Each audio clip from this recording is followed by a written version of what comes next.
Hello students, good morning. How do you do? What's going on? I hope you are watching my previous videos and getting English knowledge. Students, हमने पिछली video में जो कि part A में था उसमें आपको सेंटेंस के बारे में कुछ जानकारी दी थी और आपको बताया था कि सेंटेंस क्या होते हैं, किस तरह से बनाए जाते हैं, कितने प्रकार के सेंटेंस होते हैं। इसके बाद हमने आपसे कहा था कि अगली वीडियो में हम बताएंगे कि सेंटेंसेस किस तरह से या किन रूल्स से बनाए जाते हैं। सो आज इस वीडियो में जो कि पार्ट बी है, इसमें आपको बताएंगे कि वो कौन से फॉर्मूलाज हैं या कौन से रूल्स हैं जिनसे कोई भी सेंटेंस बनाया जा सकता है। लेकिन गाइस, इससे पहले मेरी आपसे रिक्वेस्ट है कि यदि आपने अभी तक मेरा चैनल सब्सक्राइब नहीं किया है तो प्लीज़ उसे सब्सक्राइब करें और साथ में बेल आइकन भी करें जिससे मेरा हर वीडियो आप तक पहुंचता रहे। और यदि मेरे वीडियो आपको पसंद आते हैं तो उन्हें लाइक और शेयर करना ना भूलें, जिससे आपके family members, friend circle, relative सबको इंग्लिश सीखने का मौका मिल सके और वो भी इंग्लिश में परफेक्ट हो सकें। ओके गाइस, आगे बढ़ते हैं। अब हम लेते हैं सेंटेंस। सो सेंटेंस उस दिन हमने बताए थे कि 7 काइंड्स या 7 प्रकार के सेंटेंस होते हैं। First sentence affirmative sentence. Affirmative sentence, इसमें सबसे पहले हम सब्जेक्ट रखते हैं। After subject we put helping verb, then main verb, object and at last RT, and after RT we put full stop. तो इस तरह से RT means rest of things. Rest of things का मतलब ऑब्जेक्ट के बाद बाकी जितनी भी चीजें बचती हैं उनको हम लास्ट में यूज करते हैं। अब हम इसका डिटेल देखते हैं। सब्जेक्ट, सब्जेक्ट और कर्ता मीन्स उस सेंटेंस में जो क्रिया है, जो एक्टिविटी है, उसको करने वाला हमारा सब्जेक्ट कहलाता है। Suppose Mohan is driving the car, तो कार चलाना कौन कर रहा है? मोहन। सो मोहन इज आ सब्जेक्ट। तो इस तरह से जो है ये हमारा सब्जेक्ट हुआ। After subject we put helping verb. Helping verb means is, am are, was, were, has, like this. तो इनका यूज सब्जेक्ट और टेंस के अनुसार किया जाता है। अब टेंस के अनुसार हेल्पिंग वर्ब कैसे यूज करते हैं तो ये मैं मेरी नेक्स्ट वीडियोज में आपको डिटेल में और बड़े इजी वे में बताऊंगा, तो आप कभी गलती नहीं करेंगे। सो आप इसी तरह कंटिन्यू मेरे वीडियोस देखते रहें। Next main verb. Main verb क्रिया, एक्टिविटी जो भी हम करते हैं तो वो वर्ब के रूप में हम इसको यहां रखेंगे और वर्ब के बाद में ऑब्जेक्ट। ऑब्जेक्ट मीन्स हिंदी में कर्म जिसको कहते हैं, यानी आप कौन सा कार्य कर रहे हैं। Mother is cooking food. Cooking is verb in this sentence and food is object, यानी मम्मी क्या कर रही हैं? कुकिंग कर रही हैं। क्या कुकिंग कर रही हैं? Food. So food is a object. But you see mother is cooking food in the kitchen. अब जो किचन है वो आपका ऑब्जेक्ट के बाद में आरटी हो गया, क्योंकि ऑब्जेक्ट आपका फूड था। तो आप कह सकते हैं mother is cooking food in the kitchen. तो इस तरह से जो है, इस पैटर्न से आप उस सेंटेंस को बनाएंगे और रूल अप्लाई करेंगे। नेक्स्ट सेंटेंस आप ले सकते हैं, the teacher is teaching English. Children are playing cricket. Dogs are barking.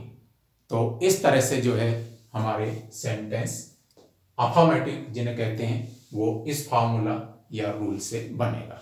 Next sentence is negative. Negative means नकारात्मक, जिसे हिंदी में कहा जाता है, यानी जिन सेंटेंस में नो या नॉट का यूज होता है और किसी क्रिया के लिए इनकार किया जाता है या किसी बात के लिए इनकार किया जाता है, वो नेगेटिव सेंटेंस होते हैं।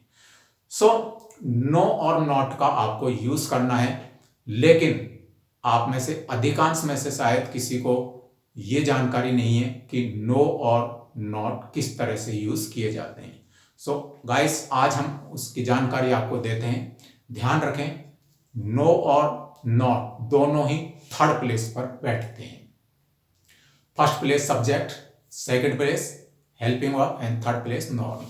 नेक्स्ट थिंग, नो हमेशा अकेला यूज होता है, मीन्स विदाउट हेल्पिंग वर्ब, और नॉट कभी भी अकेला यूज नहीं होता है, बल्कि ये किसी ना किसी हेल्पिंग वर्ब के साथ यूज होता है।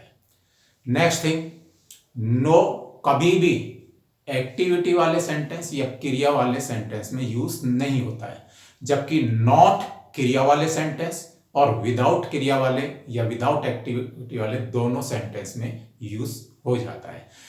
For example, I do not have car और आई हैव नो कार। तो देखो, वहां नो यूज किया हमने और यहां जो है नॉट यूज किया। तो इस तरह से आपको थोड़ी नो और नॉट के बारे में ये जानकारी रखनी है। अब हम लेते हैं ruling. First of all we put subject, after subject helping verb according to subject and tense. After helping verb we put not, after not main verb, object and rt. So इस फॉर्मूले से आपको जो है अपना नेगेटिव सेंटेंस बनाना है। Suppose कर, the teacher is not teaching Hindi, they were not playing cricket, mother is not worshipping, I do not live in Mumbai। तो इस तरह से जो है आप ये नेगेटिव सेंटेंस बनाएंगे। Next sentence, interrogative sentence. Interrogative means we ask any question, और इंटरोगेट यानी जांच पड़ताल करते हैं, जानकारी लेते हैं, किसी से कोई प्रश्न करते हैं। तो ऐसे सब सेंटेंस हमारे इंटरोगेटिव सेंटेंस कहलाते हैं। इनको बनाने के लिए थोड़ा सा चेंजिंग हमें करना होगा कि जो अफर्मेटिव सेंटेंस में हमारा हेल्पिंग वर्ब सेकंड प्लेस पर हमने रखा था, वो फर्स्ट प्लेस पर आ जाता है। So ruling will be helping verb plus subject plus main verb plus object plus RT plus question mark. But one thing remember, question mark is used only for writing, never use for speaking. ध्यान रखें, कभी भी बोलने में question mark use नहीं होता है। Is it clear? For example you can say, is she celebrating her birthday today, is she celebrating her birthday today. ये हमारा इंटरोगेटिव सेंटेंस हुआ। Are you going to college, ये हमारा इंटरोगेटिव सेंटेंस हुआ। Is your mother a teacher, was he Rahul, ये हमारा interrogative sentence हुआ। तो इस तरह से जो है ये हमारे सेंटेंस बनाए जाएंगे। Next sentence, interrogative negative. Interrogative भी है और नेगेटिव भी है, तो it means we will put our helping verb beginning of the sentence. So ruling will be helping verb plus subject plus not plus main verb plus object plus rt plus question mark. You can say, is your father not running business? क्या आपके पापा व्यापार नहीं कर रहे हैं? Were they not going to college? ये हमारा इंटरोगेटिव नेगेटिव सेंटेंस है। Next, was it not raining? क्या बारिश नहीं हो रही थी? ये हमारा इंटरोगेटिव नेगेटिव सेंटेंस है। सो स्टूडेंट्स, इस तरह से आप इस फॉर्मूले से या रूलिंग से आपका इंटरोगेटिव नेगेटिव सेंटेंस बनाएंगे। Next sentence, imperative. Imperative means, as I told you in my previous day और प्रीवियस वीडियो, ऑर्डर या आदेश देने वाले सेंटेंस हमारे इंपेरेटिव सेंटेंस होते हैं, जिन्हें हम आदेशात्मक वाक्य भी कहते हैं। Suppose I say you come here, go there, sit down, open your notebook, like this. So these all sentences are imperative sentence. Next thing, always remember imperative sentence के केवल दो सेंटेंस बनते हैं, अफर्मेटिव एंड नेगेटिव सेंटेंस. अब imperative में interrogative sentence नहीं होते और ना ही इंटरोगेटिव नेगेटिव सेंटेंस होते हैं. तो इस चीज का भी हमें ध्यान रखना है. सो रूलिंग अगर हम देखेंगे, यदि आप अफर्मेटिव सेंटेंस बना रहे हैं तो अफर्मेटिव सेंटेंस इंपेरेटिव का मेन वर्ब से शुरू होता है. So main verb plus object. Come here, go there, stand up, open your book. इस तरह से ये हमारा इंपेरेटिव सेंटेंस हुआ.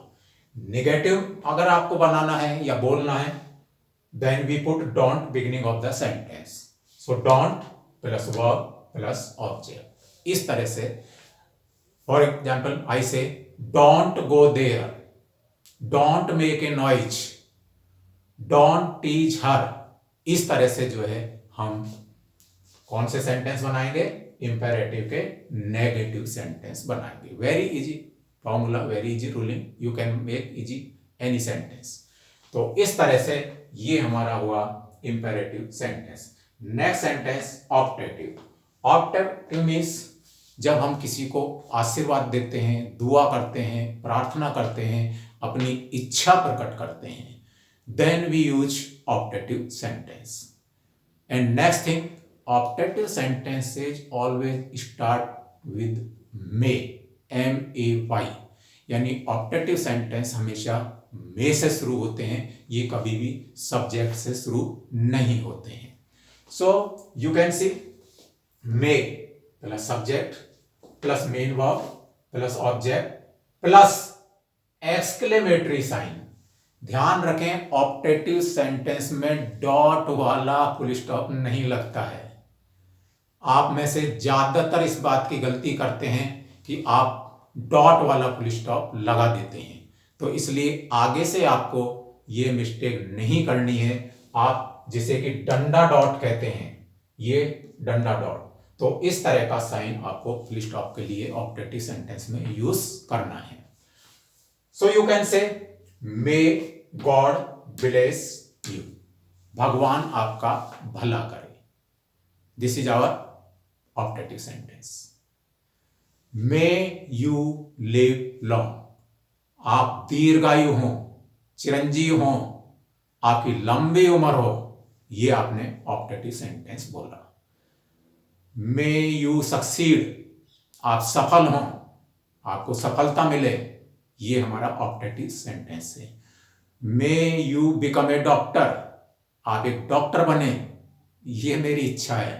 तो ऐसे सेंटेंस गाइस क्या कहलाएंगे, ऑप्टेटिव सेंटेंस कहलाएंगे.